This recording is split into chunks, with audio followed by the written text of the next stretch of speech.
Inhumane conditions at the Rahima Moosa Mother and Child Hospital. The background to this story, the Health Ombudsman has released shocking findings about the conditions at the hospital, including that it's filthy and unsafe. That were just some of the words being used. Also lamenting the incompetence of most Gauteng hospital CEOs and saying that 40% of patients are non-South Africans. Well, let's get the thoughts of Denosa Gauteng Secretary Bongani Mazaboko joining me this morning. Bongani, thank you very much. Let's discuss these findings. And are you surprised at these damning findings about the hospital itself? Many people aren't surprised. Good morning. Good morning, Gareth. Thanks for the opportunity. I think as Denosa, we feel vindicated. We're not actually surprised. We feel vindicated because most of these issues are issues that we've been raising in the past. And if you look at some of the recommendations that have been made by the Ombuds, they're actually in line with our positive practice environment campaign that we launched as far back as 2014 in Gauteng and nationally. So we feel vindicated that at least someone has seen what we've been talking about for all these past years.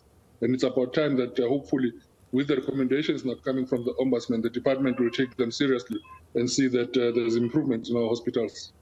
Do you think this hospital can be saved?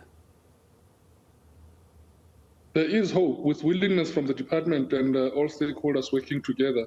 We need that hospital. The community of Coronation needs that particular hospital to be functioning. And if you look at the number of women that are being serviced and that are getting serviced from that particular institution, it shows that there's a dire need for that particular institution to be saved. So it's not a matter of an option for us to think that can it be saved or not, but it's a matter of us making sure that that hospital is safe and working together with the department and all other community stakeholders. What do you make of the way that government and MECs have been handling the issues at the hospital for the last couple of years, Bongani? Because we saw a little while ago there was the suspension of that whistleblower doctor who penned that open letter, and he was then removed from his position. Only after the media got onto it was he reinstated as well. It seems that the government and the health MEC weren't interested in taking any criticism on this. Unfortunately, it seems to be the culture of government these particular days, whereby people who are shining the spotlight on issues that are a cause for concern in our institutions, then they are patched or targeted. It's not the first time we would have seen that where sometimes people raise issues and they would either be suspended or they'd be removed from the institution or they'll be dealt with in terms of discipline. So we're not surprised by such reactions. So instead, we are saying that there should be a policy or something in place that will protect whistleblowers and make sure that those people who are raising issues of concern are protected, and those issues that are raised are also investigated properly to make sure that we can be able to curb corruption and all these other issues that we've got. Without working together, there is no way that we'll be able to defeat all these challenges that the institutions are facing. And government needs to come back to the table and realize that they cannot win this fight alone. They need to work with us as organized labor and all other stakeholders to make sure that we get the institutions of Gauteng, particularly Gauteng Health, back to the standard where communities deserve the service that they will be getting. You led me very nicely to ask you how it is that an organisation like Denosa and other unions involved in the healthcare sector, Bongani, can try and assist in this. If government is watching now, or you had complete control and say, what would Denosa do? Where would you start? I will start with saying to the government, let's look at the positive practice environment campaign that we've launched, that we've shared with them. It talks about issues of safety, issues of a positive environment. In essence, it talks about the shortage, addressing issues of shortage of staff, making sure that the right equipment is available at the right time, and appointing the right people to manage the resources and the hospitals in this province. So that is just the short beginning that we can come to.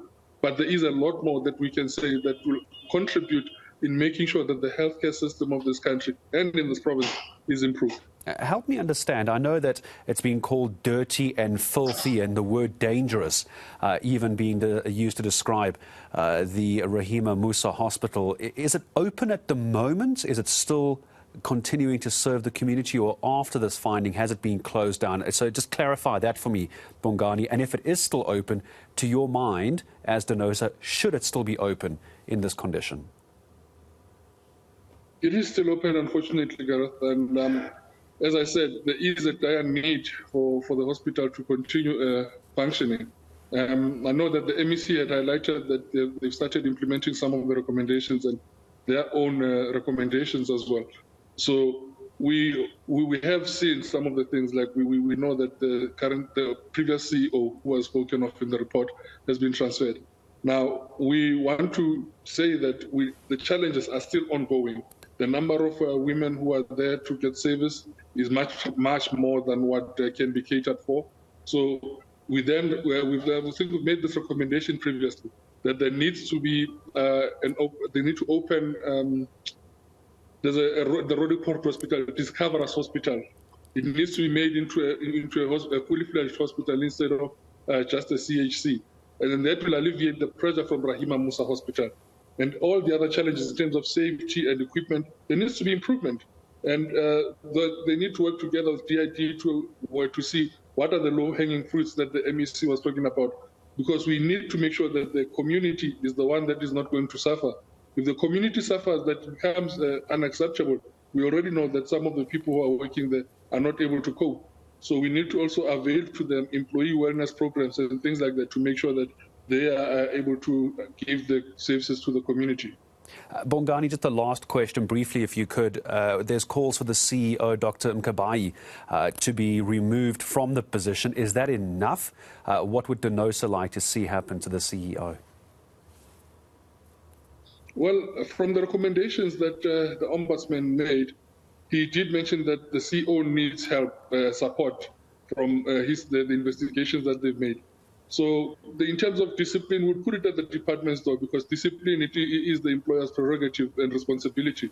So where the employer can see that there has been dereliction of duty and negligence, let the employer do what they have to do. We'll put it at that for now. You don't think the CEO should be fired? Well, she has already been removed, and if she has not been at the institution for more than 100 days, as they had said, so she should actually vacate the position so that someone who's going to be more hands-on can be able to steer the hospital in the right direction. That is what we are saying. Well, for the moment, I appreciate you coming on to give a reaction from Denosa, the Gauteng Secretary, Bongani Mazabuko. Thank you for your time. This terrible story about the Rahima Moosa Hospital and the condition it's currently in as well. Vulnerable mothers having to go there with their children and to give birth, and the state it's in, and the state it's been in for a long time, is truly shocking. Bongani, thank you very much indeed for your time.